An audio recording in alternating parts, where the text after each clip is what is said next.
Արյուր անուն պաստար 1900-ից 5900 դրամով իդեալ համակարգի խանութ սրահներում. First I call Madam Ripsina Grigorian from Armenia. You have 30 seconds, Madam.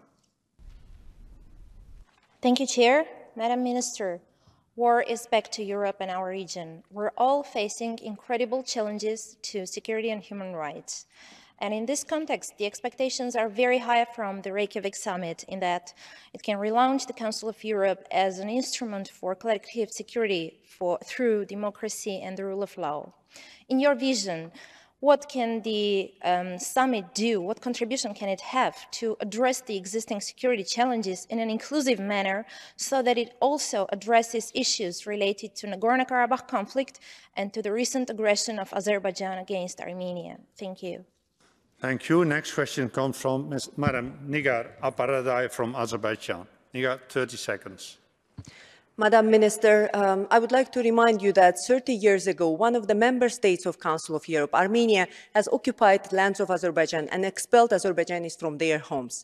After liberation of Azerbaijani lands in 2020, Azerbaijani IDPs and refugees should be going back home, but they cannot because their homes are destroyed and those territories are heavily planted and contaminated with landmines planted by Armenian occupying forces. And unfortunately, those landmines continue to kill civilians every day, and even if we see the figures after the end of 2020, around 300 people have been killed or seriously injured as a result of mine explosions. And unfortunately, these figures goes up every day, every week. And my question is, what can Council of Europe do to push Armenia to provide Azerbaijan with maps of minefields, with accurate data, with available data on the landmine maps? Thank you very much. Madam Minister, could you please answer to the three questions? I will do my utmost best. Well, first, regarding Nagorno-Karabakh, the current humanitarian situation there is of course, a matter of concern, and freedom of movement along the Lachin corridor should be ensured in line with interim measures decided by the European Court of Human Rights and the order of the International Court of Justice. And I already expressed my concern about the humanitarian situation in the region last January, and I can only repeat my call for guaranteeing free and open movement of people and commerce on the Lachin corridor.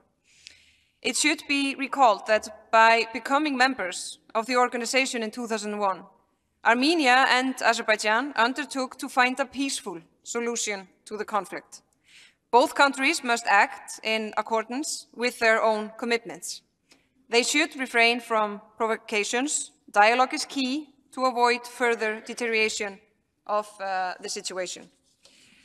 Regarding the summit and the things you mentioned,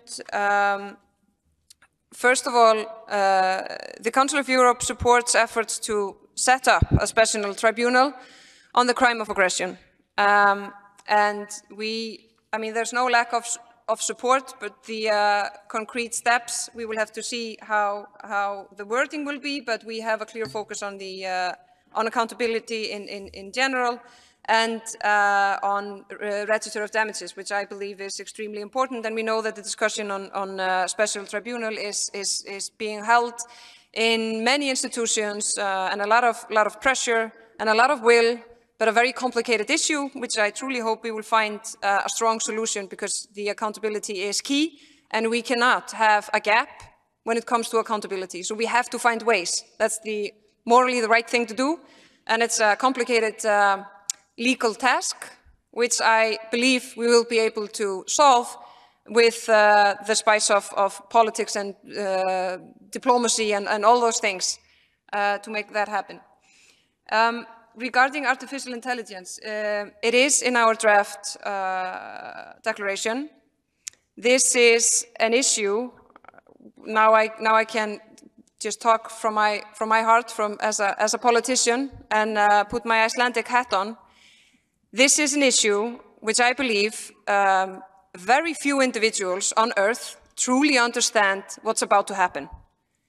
And I think in my personal opinion, I think it's extremely important to have some wording, because if we want this summit to age well, and we wouldn't address this at all, I think that wouldn't aid especially well.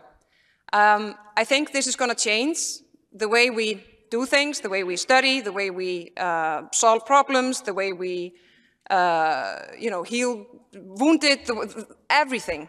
And there are a lot of opportunities that comes with it, but there are also a lot of challenges and problems and moral questions. And I can say for myself, it does worry me that we have created something that we don't understand and will have some power that we don't even have.